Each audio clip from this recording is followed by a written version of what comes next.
A few summers ago, we reported on Phoenix police holding someone down against the pavement in 120-degree heat. Police pinned her to the scorching hot pavement, cited her with trespassing and resisting arrest, and took her to jail. That wasn't an isolated incident.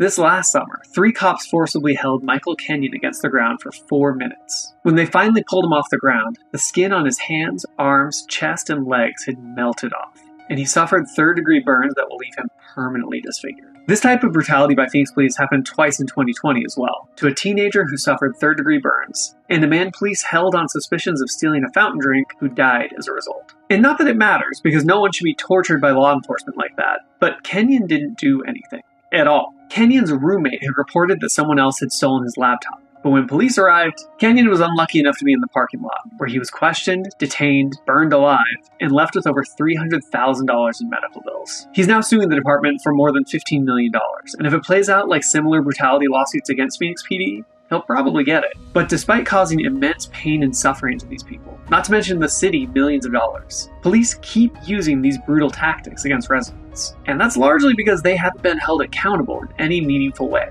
For at least a decade, Phoenix police has consistently been one of the most violent, lethal police forces in the country. Deadly encounter rate of 75 per million, almost double the second highest, San Antonio, and more than double the next 8 on the list. But far from facing any consequences, their budget grows and offending officers are still out patrolling our streets. Now, there could have been some accountability coming their way. Under President Joe Biden, the Justice Department investigated the police department and found them to be consistently violating people's constitutional rights. The current plan is for the Department of Justice to oversee Phoenix PD, clean house, and correct course. But there's a new president coming into town, and he's historically been pro-police brutality, meaning there's little chance of oversight or change within the department without some form of public outcry.